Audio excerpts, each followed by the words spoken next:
Naam, natumai mtazamaji umekuwa na mchana mwema. Kwa moyo mkunjufu na kukaribisha kwa taarifa za jukwaa la KTN. Kuna msemo kwamba kwa Kiswahili ukifuata nyuki utakula asali.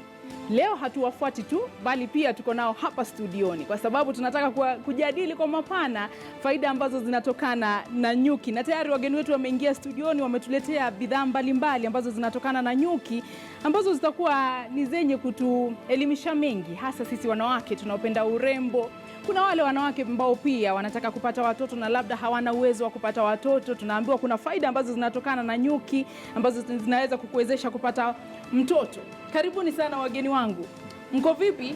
Yaani mpaka mmeniletea nyuki studioni. Ndio. Tumekuletea. Wakinishambulia mimi nitawaacha hapa ndani. Hamna shida. Karibuni sana. Tuko naye Sospita Nyamai ambaye ni mfugaji wa nyuki katika kaunti ya Machakos na pia Kitui. Yeah. Karibu sana. Wanasema asali tamu ukitaka itafute Ukambani. Utatueleza siri ni nini ya kutoa asali tamu kutoka maeneo ya Ukambani. Pia tuko naye Christopher Nzuki. Najua Nzuki ni nyuki. Ndio. Ilikuwaje mamako akakubatiza hilo jina? Sijui ama alijua kwamba itafika wakati utafuga nyuki? Pengine hivyo. Naam, karibuni sana. Unahusika na bidhaa za nyuki kitaifa na kimataifa. Ndio. Katika mataifa 16. Ndio. Katika haya mataifa kuna asali tamu kuliko ile inayopatikana humu nchini Kenya. Yote tamu, tofauti, test ladha ndio tofauti. Lakini asali mzuri. Hizi dawa pia mmezitengeneza kutokana na nyuki. Hapa Kuna dawa tofauti. Umenieleza kwamba kuna moja ya urembo, kuna moja inayoboresha uzazi. Ndio hiyo. Naam, utatueleza mengi zaidi katika sehemu yetu ya Swala Nyeti. Mtazamaji, wapo una swali lolote au maoni yoyote kuhusu ufugaji wa kuku na faida inayotoka nyuki na faida inayotokana na ufugaji wa nyuki, tuelekezee maswali yako kupitia nambari 22155. Kwenye mtandao wa Twitter ni @ZubaidaKananu au @KTN News ukitumia hashtag jukwaa la KTN, ambapo pia leo tunakuuliza mtazamaji, je, unaweza kujua iwapo unauziwa asali ambayo ni halisi au asali ambayo ni bandia? Naambiwa siku hizi watu wanaikata ndizi. Ndio. Kwenye asali ndio iwe nzito. Watu wanaongeza sukari. Kabisa. Wanaweka sukari nguru. Wanaweka nini kingine? Uchafu yote inawekwa. Je, unaweza kutofautisha vipi? Je, unaweza kujua au kutofautisha kati ya asali halisi na ile bandia? Tutumia maoni yako na tutayajadili katika sehemu yetu ya Swala Nyeti, lakini kwanza tuanze kwa kuangazia vidokezo.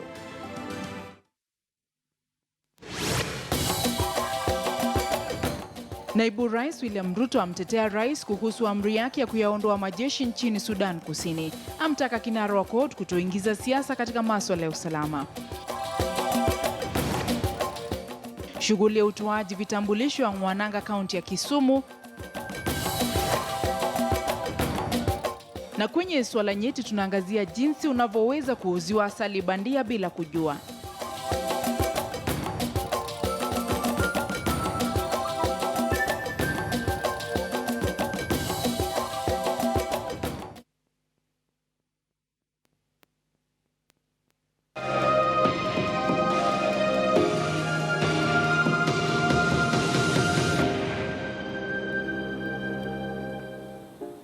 Na mtazamaji, nafahamu kwamba kuna wengine wetu hasa wanawake siku hizi hatutaki kutia sukari kwenye chai. Tunasema kwamba inatufanya tuwe wanono ama sijui tusiwe warembo, lakini wanaokimbilia asali kama mimi hatujui kwamba huenda tunaweka asali nyingi hata kuliko ile ya kawaida kwenye chai tunayokunywa. Kwa mengine zaidi ni katika sehemu yetu ya Swala Nyeti. Karibu mtazamaji, jina langu ni Zubeida Kome. Polisi kwa ushirikiano na kitengo cha ujasusi wamefanikiwa kuyapata magari 8 yaliyokuwa yakitumiwa kusafirisha mitungi haramu ya gesi sehemu ya Viwandani kaunti ya Nakuru. Washukiwa 8 waliokamatwa kwenye operesheni hiyo wanazuiliwa na polisi. Ali Manzu na taarifa hiyo. Operesheni hiyo ilifuatia taarifa za wakazi ambao waliwapa polisi habari za kuendeshwa kwa biashara hiyo haramu kwenye karakana hiyo. Ndipo maafisa wa ujasusi na polisi mjini Nakuru wakaanza kazi mara moja wakiongozwa na mkuu wa polisi kaunti ya Nakuru Joshua Omukata. Somebody is refilling and selling petroleum gas at the industrial area here in Nakuru without a license. Upon that information, our officers managed to get there and were able to find 8 vehicles with gas already filled and others not filled. Kila gari lilikuwa limejazwa mitungi ya gesi hadi pomoni, tayari kufikishwa kwenye soko kwa mauzo. Kulingana na polisi, miongoni mwa waliotiwa nguvuni ni mmiliki wa kampuni hiyo inayoendesha biashara hiyo haramu, hususan wakati wa usiku, na kuhatarisha maisha yao. 8 people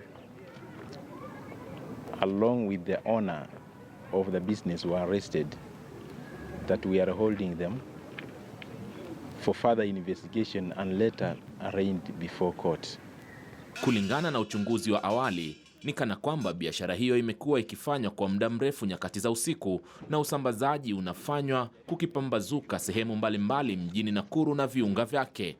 The gas is being supplied to different areas. As you can see, these vehicles behind us are not coming from the same place. That simply means that the gas is being supplied to other areas originating from this place. Maafisa wa polisi kutoka Nairobi wanaendelea na operesheni hizo ambazo zilianza hapa jijini. Washukiwa hao wanatarajiwa kufikishwa kortini pindi uchunguzi kamili utakapokamilika. Tukiwa bado katika masuala ya usalama wa taifa, ni kwamba naibu rais William Ruto ameutetea uamuzi wa Rais Uhuru Kenyatta wa kuyaondoa majeshi ya ulinda usalama ya Kenya kutoka nchini Sudan Kusini.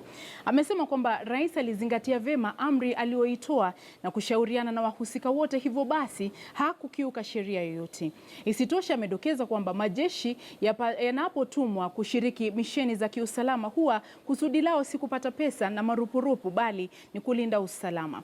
Amemkosoa kinara wa CORD Raila Odinga na wakosoaji wengine wa serikali kwa kusema kwamba ni kosa kubwa kwa yeyote kuweka siasa katika mipango ya kiusalama kwa manufaa ya kibinafsi. Aliyasema hayo wakati wa shughuli ya kuharibu bunduki 5250 haramu.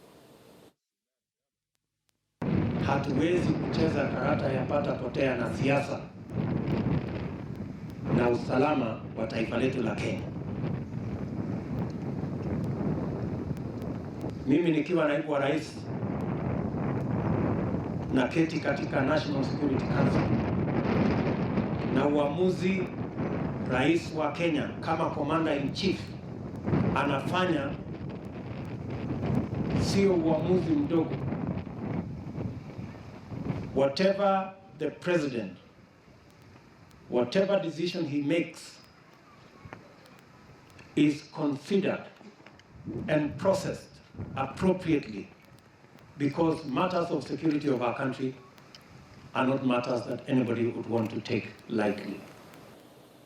Naibu kamishna wa kaunti ya Kiambu eneo la Thika Magharibi Ton Anjere ametoa onyo kwa wanasiasa wenye nia ya kuwanunulia silaha wafuasi wao wakati wa kampeni za uchaguzi mkuu ujao. Amesema kuna ripoti ambazo zimetolewa kuwa wanasiasa fulani wanapanga kutumia vikundi haramu, kwa mfano Mungiki na Gaza, kusambaratisha mikutano ya siasa. Akihutubu wakati wa mkutano na viongozi wa siasa wakiwemo wawaniaji nafasi tofauti, Anjere alitangaza kwamba hakuna mikutano ya siasa itakayoandaliwa kabla ya saa 12 asubuhi na saa 12 jioni. Ameonya kwamba yeyote atakayekiuka maagizo hayo hatasazwa na mkono wa sheria. Kama kamati ya usalama tumetoa agizo ya kwamba wakati kuna mikutano ya hadhara, hatutatarajia mwananchi ambaye pengine amepewa leseni ya kubeba silaha kuingia nayo katika sehemu hizo. Vilevile pia tumetoa onyo kali kwa wale ambao wanawania uongozi katika nyanja zozote zile, kuhakikisha kwamba hawaharibu posters au mabana ya mtu mwingine ambaye anawania uongozi katika sehemu hizo. Hii maneno ya kurarua posters, campaign material inaonyeshana uoga na uhalifu, na sijui kama naweza shida kiti kwa uhalifu na uoga. Nitashinda kiti kwa sera zangu zile nitauza zikiwa mzuri, but what I'm asking the security, give me a possession, give me a chance, give me an opportunity to sell myself and market myself. Governors are many, but the one who is going to take over from 2017 will only be one. Senator will only be one. Woman rep will be one. So it is a high time we have tolerance. When we are doing things, we do as a community and as a family. Bado tukiwa katika masuala ya usalama ni kwamba mwenyekiti wa mpango wa nyumba 10 nchini Joseph Kaguthi amesema kwamba ukosefu wa kutoa taarifa kwa vyombo vya usalama kumelaumiwa kwa matukio ya uhalifu sehemu mbalimbali nchini. Utepetevu huo unaochangiwa na baadhi ya raia nchini kutoa taarifa muhimu unatoa fursa kwa uhalifu kuendelea na uhalifu kwa Wakenya. Kwenye kikao cha kuhamasisha maafisa wakuu wa utawala mbinu za kuimarisha usalama katika kata mbalimbali za kaunti 7 ambapo mkutano uliofanywa mjini Isiolo, mwenyekiti wa mpango wa kitaifa wa nyumba 10 Joseph Kaguthi alisema mafunzo hayo yatatumiwa na machifu hao kuwasaidia wananchi na mbinu za kutoa taarifa za kuimarisha usalama katika kaunti zao. Tuko na wataalamu wengi sana ambao tumeleta kwa sababu social media itapunguza gharama wakati tunasema mwananchi chukua jukumu lako. Wamekuwa wakipiga makelele, wananchi wamekuwa akilia ya kwamba tunaripoti kwa polisi na wachukue hatua, ama wanataka kuhongwa, ama wana forget about it.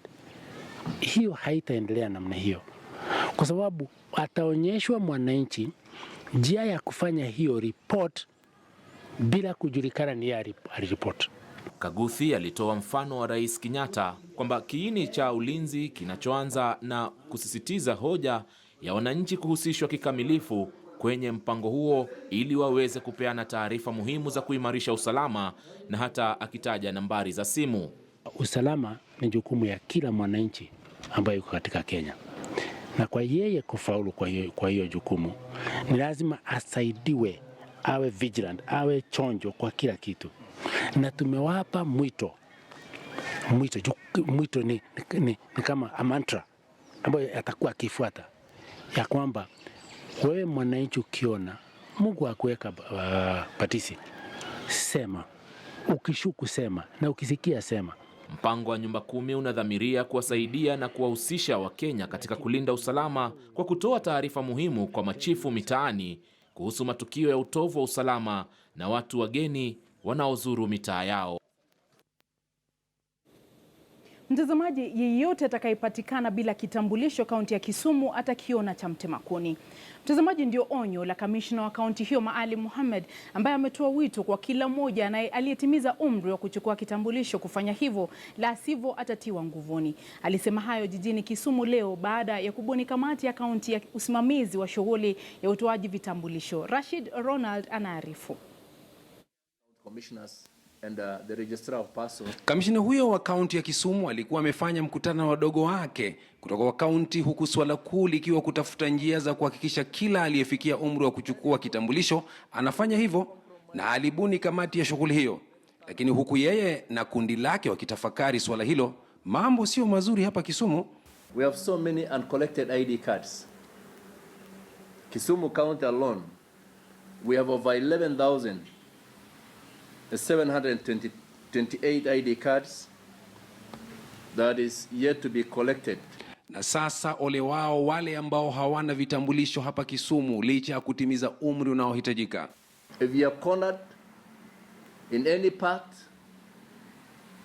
of this county and you have no ID card, the best we can do is to get hold of you and you become a guest of the state. Aidha, kamishna huyo amesema watachapisha majina ya wale wote ambao wamedinda kuchukua vitambulisho vyao kutoka kwa afisi ya msajili licha ya vitambulisho hivyo kuwepo. In terms of sending text messages, we now want to give those ID cards to the chiefs and assistant chiefs right at the grassroots, so that members of the public can easily come and collect their ID cards. We have also agreed as a way forward, we need to write the names of all those who have not collected their ID cards and display them on all public notice boards for purposes of sensitization. Suala la vitambulisho ni nyeti sana, hasa wakati ambapo uchaguzi mkuu unakaribia. Rashid Ronald, KTN News, katika kaunti ya Kisumu.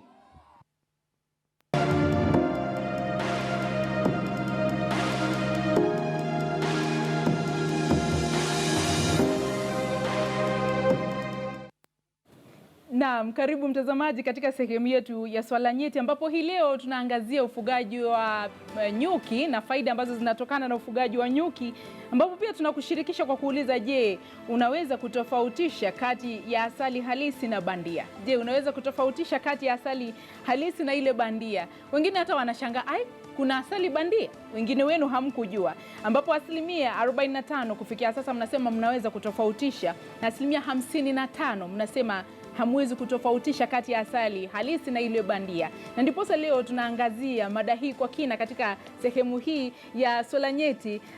Lakini kwanza tuanze kwa kuangazia yale mahojiano ambayo tuliyafanya katika eneo la Ukambani kuhusiana na ni kwa nini kuna asali tamu sana ambayo inatoka eneo hilo. Tumepatana na mfugaji mmoja wa nyuki ambaye anasema ana mizinga 50 na kila mwezi anapata takriban shilingi 300,000.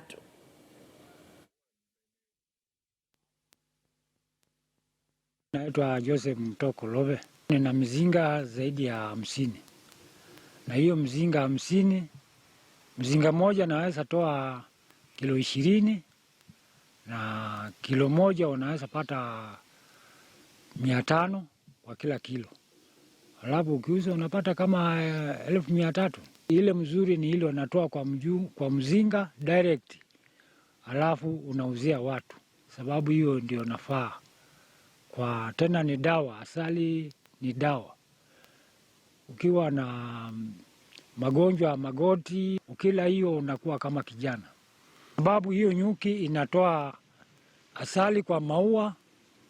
Sababu wakati kama tunapanda mahindi inatoa kwa hii nini ya mahindi, na kama una miti, hiyo miti yenyewe inaleta asali. Sababu nyuki naenda hapo karibu, alafu unatoa hii asali na lete kwa mzinga. Kwa hivyo ukifuka nyuki yako, saa ingine uwe na demu karibu, iwe hapana kwenda mbali na mtu. Kuna ingine inakuanga miti ingine ni ya yellow. Na kuna miti ingine kama hii mnaita keluma, sijui Kiswahili inaitwaje. Hiyo naye ni ingine inachangia asali na kuwa mzito. Kwa hii watu wanauza asali barabarani, wengine wanachanganya sukari na asali, alafu wanaweka nyuki ndani, wanatudanganya ni asali. Lakini si asali pure, wanatuuzia tu sukari tu na kuweka ka asali kidogo. Kwa hivyo wanatuharibia biashara. Eti amesema kiduma ama Keluma. Keluma ni nini? Aloe vera. Aloe vera. Oh, nyuki pia wanatoa Very good honey. Inakuwa nzuri sana. Very nice. Unajua hiyo kauli amemaliza nayo imenivunja moyo sana, kwa sababu mimi ni mmoja wa wapenzi wa asali. Mimi natumia asali. Anaposema kwamba asali inachanganywa na sukari, inachanganywa na hivi vitu vingine vyote, unajua Wakenya wengi hawajui. Karibuni sana. Mwaseo. Machako sikukoje? Unashangaa kwamba najua Kikamba? Well, of course. Mimi nimetembea sana katika hizi kaunti. Okay, that's good. Haya, mtazamaji, tuko naye Sospita Nyamai ambaye ni mfugaji wa nyuki kaunti ya Machakos na Kitui, na tuko na Christopher Nzuki ambaye ni muuzaji wa bidhaa za nyuki na pia ni mfugaji wa nyuki katika kaunti ya Machakos. Karibuni sana. Unajua nilianza kukuuliza ni vipi asali ambayo inatoka Ukambani inakuwa ni tamu sana, na ndio sababu tulizungumza na huyo mzee. Ni kwa nini inakuwa ni tamu sana? Unajua Ukambani kwanza kuna ile joto. Alafu the trees zenye unapata Ukambani they are natural. Zi ile miti ati imepandwa, imemea, sijui ndio nectar zinatoka hapo. Kule Ukambani unapata kuna the originals trees. Zile asali ikienda, zile nyuki wakienda kusuck that nectar inakuwa ile mzuri sana. So hautapata kuna ile mchanganyiko ya flowers. Alafu zile mahindi tunapanda, zile mbosho tunapanda kule, all those ones, maharagwe hizo. Na ile maji Ukambani unajua wakichanganya ile na hii unapata asali mzuri sana. Nzuki, nyuki wanaweza kufugwa katika mazingira yoyote? Kwa sababu labda tunadhania kwamba Ukambani sasa ndio uko sawa, so mimi huku kwetu siwezi kufuga. Mazingira yoyote unaweza funga nyuki. Ukizungumza tuko na wakulima wako Moyale, wako Marsabit, wako Wajir, Madera, Coast Province yote, everywhere really unaweza funga nyuki. Kwa sababu mahali tunasemanga mahali kuna binadamu, nyuki wanaweza kaa, kwa sababu ndio wanafanya wanadamu waishi. Ukweli 85% ya all the food we eat, crops, mimea yote inakuanga imepollinatiwa na bees. So kila mahali popote unaweza funga nyuki. You won't believe nchi zingine kama Chad ama Egypt, wanaweka nyuki hata jangwani. Kuna zile nyuki ambazo kazi yake ni zinaishi huko na zinatoa asali. Kwa hivyo kila mahali popote nchi hii yetu imebarikiwa na Mungu, kila mahali unaweza funga nyuki. Na wewe binafsi una mizinga mingapi? Right now I have around 98. Kwa hivyo unapata pesa nyingi kuliko yule mzee wetu kutoka Machakos ambaye alisema na mizinga 50 na anapata takriban shilingi 300,000 kila mwezi. Wewe unaweza kukadiria unapata pesa ngapi kutokana na ufugaji wa nyuki? 400,000 kila mwezi. Kwa hivyo nini ambacho mtu anastahili kuzingatia? Kwa sababu labda mtu atasikia pesa ni nyingi hivyo aende aweke mzinga wake. Ni mazingira gani? Ni vitu gani ambavyo unastahili kuzingatia kabla ya kuweka mzinga wa nyuki? Okay, one, mahali unaenda kuweka hizi mizinga yako, lazima umake sure kuna some forest tu nearby, let's say a distance of around kilomita kama 3. Because hiyo radius, bees wataenda na warudi, waende na warudi. Pia maji ni important. Ikiwa kuna place moja iko na maji karibu, watafikia na warudi kwa nyumba yao. So you find that sometimes hata wanaweza enda far away to look for the nectar and water. But hiyo yote mazingira ikiwa karibu na wanyuki, wataenda pale, watatengeneza nyuki, watatengeneza asali. Yeah. Na mizinga unapotengeneza inastahili kuwa vipi?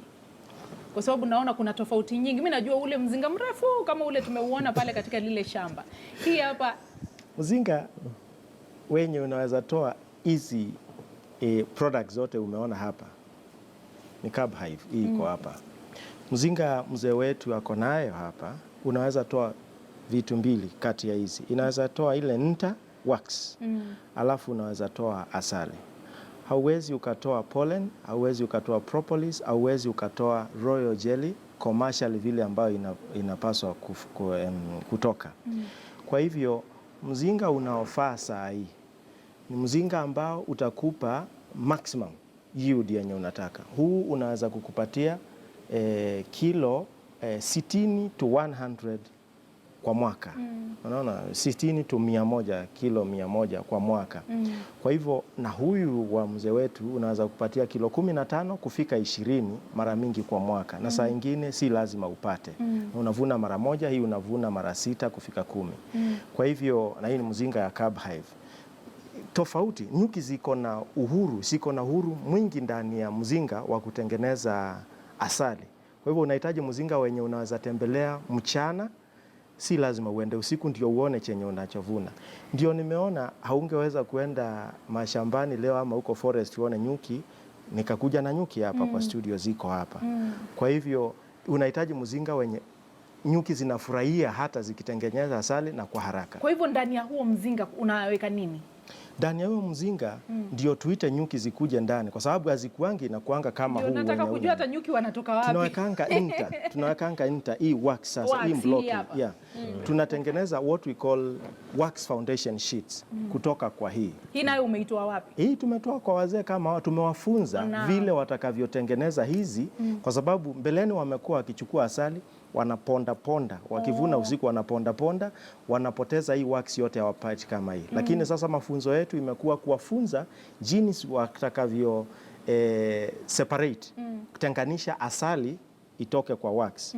Na hiyo ndio tunatumianga kifaa kama hiki extractor yenye inatenganisha, inasack asali inatoka, alafu unabaki na wax. Kwa hivyo unabaki na clean honey na unabaki na wax na pia unakuwa na wax. Kwa hivyo ni asali unamwaga hapa ndani? Au mwagi asali inakuanga kwa sega yake. Inakuwa kwa ile. Alafu tunaifunga vizuri, alafu unaiweka hapa, una spin. Ukispin through a force called centrifugal force, inasack asali inatoka yote, unabaki na inta. So asali inatiririka pale, unaweka kwa kichungi double seal. Unaweka kwa ile double seal ambayo imetengenezwa kutoa asali peke yake. Hiyo kichungi. Asali inatoka, ikitoka una bottle direct. Hakuna kitu kingine unaweka. Hiyo ndio clean honey. unaiserve vile ulivyopewa na nyuki. Na hii ndio asali sasa. Asali ambayo imekuwa safi kabisa.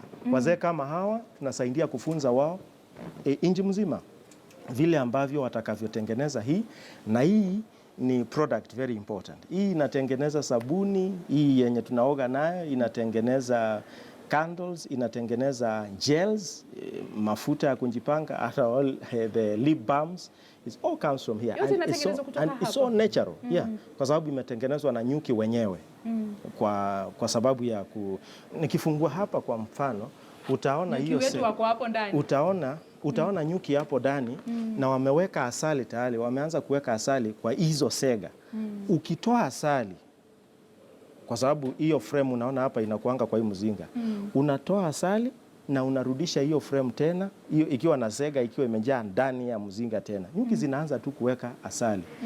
Mzinga ya kienyeji hii ya zamani yenye wazee wetu wanatumia saa hii ama wengine wanatumia, unaharibu hiyo zenga na unaponda ponda. Kwa hivyo unavuna tu mara moja ama mara mbili kwa mwaka. Kwa hivyo umetueleza kitu cha kwanza ni unaweka hii ndani. Hii ndio unaweka na inavutia nyuki kwa sababu imetoka kwake. Inavutia nyuki haraka kuingia kwa mzinga. Kwa hivyo si wewe unaenda kutafuta nyuki huko msituni na waleta katika boma. Ukiweka hii kwenye mzinga tu watakuja wenyewe. Watakuja wenyewe. Kati ya mizinga 10 ukiweka hiyo nta huwezi maliza siku 14. Inanukia? Ni kweli, ni ya nyuki. Ni nyuki wametengeneza wenyewe. Ndio. Kwa hivyo sasa hii unakata unaweka kwenye mzinga, hakuna kitu kingine unahitajika kuweka. Hiyo kwanza tunaimelt, tunaiweka kwa melting pot. Ina melt na tunatengeneza na kamashini kengine tunatengeneza something called sheet, kama wax foundation sheet. Yenye tukiweka pale nyuki wanavutiwa, wanaingia na alafu wanaanza kutengeneza hizo stores zao kwenye wanaweka asali yao immediately, hawaharibu wakati. Ya zamani yenye iwekwe hii zenga haikuangi, yenye iwekwe hiyo zenga haikuangi na zenga yoyote. Kwa hivyo nyuki zinakuja kuanza zero, na hiyo inachukua muda because they take about 6 kilograms of honey to make 1 kilogram of wax. Na wewe kama mfugaji, nini ambacho unakifanya kuwatunza wale nyuki, kwamba wakija mara ya kwanza hivi wasikue kwamba hivyo wakienda wameenda? No, hakuna vile unawafanya waje mara moja ndio waende. Sababu vile umesikia ameelezea, wakati wameingia wametengeneza asali. Wakati umekuja umevuna ile asali, unarudisha ile frame yake pale tena kwa mzinga. Wakati imerudi pale, wanarudi tena wanapata ile chakula yao haiko. So wanaanza kuunda tena chakula yao. Wanafeel hiyo tena unakuja unavuna. Kwa hivyo hakuna sheria na masharti. Iwapo unataka kufuga nyuki ni lazima uzingatie sheria fulani. Hakuna. Kwa ni uhakikishe tu vitu zake akirudi kwenye nyumba amepata iko safi. Kwanza hilo la usafi. Je, unasafisha chochote katika huu mzinga? Ama ukiweka ni hivyo tu maisha yake hautawahi kusafisha chochote? Nyumba yenye iko safi duniani mzima, wachana na za watu hazifikii. Nyumba ya nyuki ndiyo safi ulimwengu mzima. Ndio unaona wanatengeneza na hiyo wax which is very sensitive, na they keep it very clean themselves. Alafu wana treat mzinga yao kila wakati wako hapo ndani na kitu inaitwa propolis, hiyo black pale. Ndio hiyo ambayo ni antibacterial. Hakuna bakteria inaweza ingia kwa mzinga kwa sababu nyuki wameweka this black thing on the walls, na kule kuko na mapengo. Ndio chochote chenye kinaweza wadhuru ugonjwa ama nini isiweze ingia kwa mzinga, hata asali yao iweze ingia kwa mzinga. Na hii wana collect kwa miti kutoka kwa we call plant resins.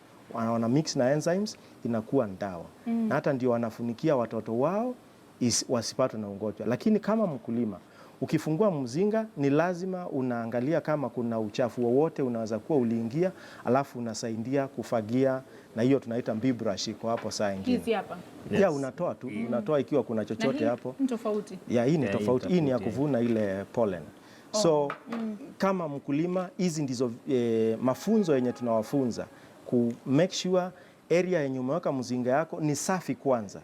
Umetoa matawi yenye inashikashika mizinga hapo, mzinga yako umesimama mahali ambapo ni pasafi, hapawezi ingiwa na zile safarians ama vitu siafu ama vitu zingine ambazo zinaweza enda kusumbua nyuki. Naam, kwa sababu umetaja hizo dawa ambazo umezishika pale, labda tuangazie bidhaa ambazo zinaweza kutokana na nyuki, ufugaji wa kuku nyuki, kwa sababu watu wengi tunajua kwamba ni asali tu unapata asali. Je, kama yule mfugaji nyuki, kama yule mzee labda anasema mimi napata asali, naiuza, napata pesa zangu. Je, nini kingine ambacho kinaweza kutokana na faida za ufugaji wa nyuki? Watu wengi hufunga nyuki kwa sababu ya asali. Hata ukisikia ule msemo nifuata nyuki ule asali au usikule kitu. Si unipate dawa. Kwanza asali ni dawa. Lakini kitu ya kwanza ni asali. Na asali unapata two forms, mara mbili. Kuna hii asali ambayo ni comb.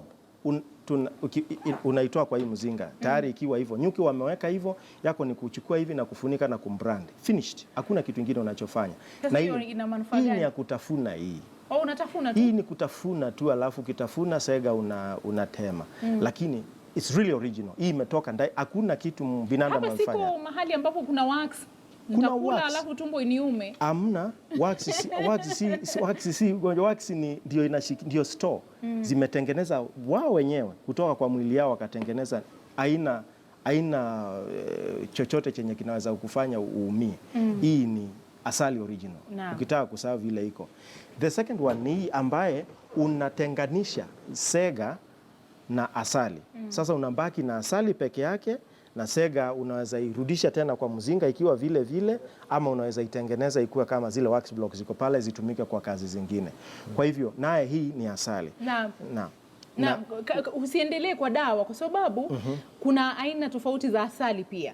Kuna wakati ambapo unaenda madukani unasema nataka ile asali, mimi sitaki ile nyeusi, nataka hii. Nini ambacho kinaweza kusababisha asali iwe nyeusi?